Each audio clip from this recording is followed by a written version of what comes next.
little anymore. She's grown up to be a beautiful young woman. Yeah.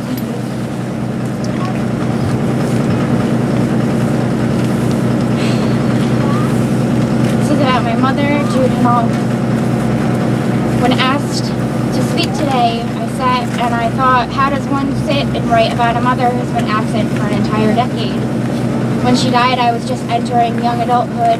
At just 19 years of age, I was just starting to learn and appreciate who she was as a mom and a person.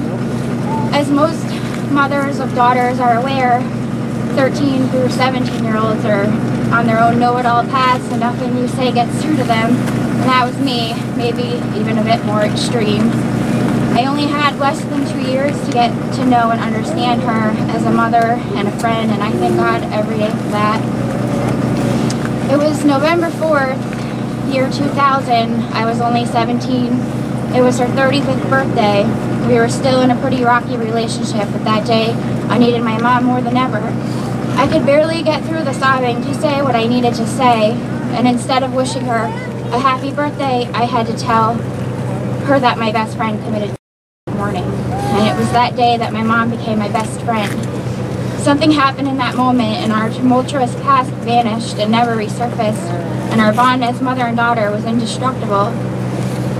As the days led up to writing this, I came to a realization. When my mom passed, I didn't really know her.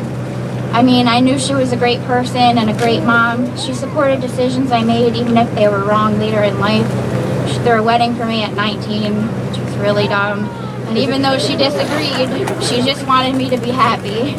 She was an amazing mother to my young brother and sister, attending all their sporting events, and just loved them so much. What I realized after writing 2 pages leading up to this very moment is that I have gotten to know my mother better in the last decade than I did in the 19 years of my life that I had her here. My mom lives in me with everything I do. Her voice follows me wherever I go.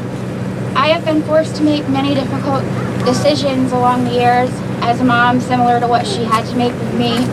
She was only 17 when she had me, and although I was much older when I had my own child, I was faced with many difficulties and tough decisions to make as well.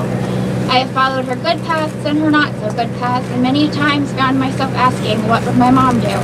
And the answer somehow always seemed to be right there.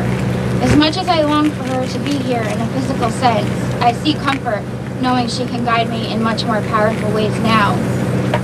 I have gotten to know my mom through my own self. I am so much like her. From random bouts of silliness, busting out some silly dance moves or a song, or laughing for the sole purpose of laughing, all these things is what she was known for. Or having a total one moment, like the day she drove away from a gas pump with the gas pump still in the car, and thinking it was the funniest thing that ever happened, even though it was probably one of the most expensive things that could have happened in her life as well. That was my mom, and that's what she was known for, always seeing the good in everything.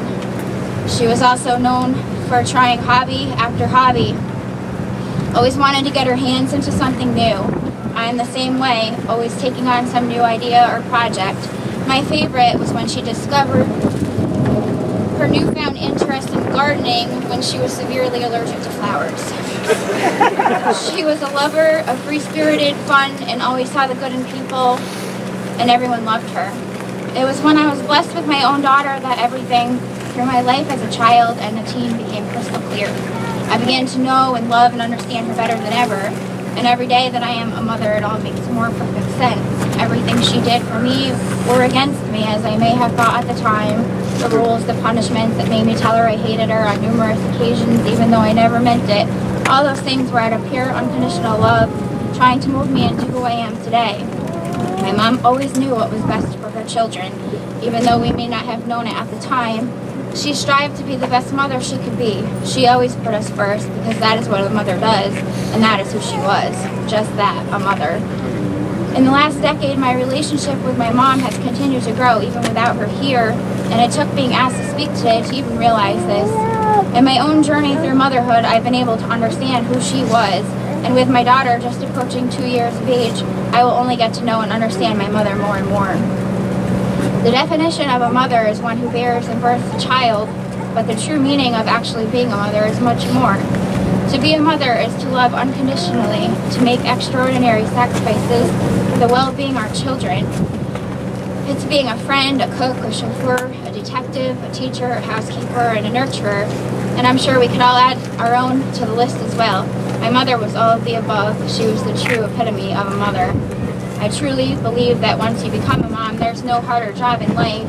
And we can only try to be the best we can be, and we can only protect them so much. And as much as we want to hold their hands through this crazy thing we call life, we eventually have to let go. And although her job of being a mother was cut tragically short, I believe that when I walk hand in hand with my little girl, my mom is holding her other hand, because now she can be sure that no matter how young or old, her children and her grandbaby will never walk alone.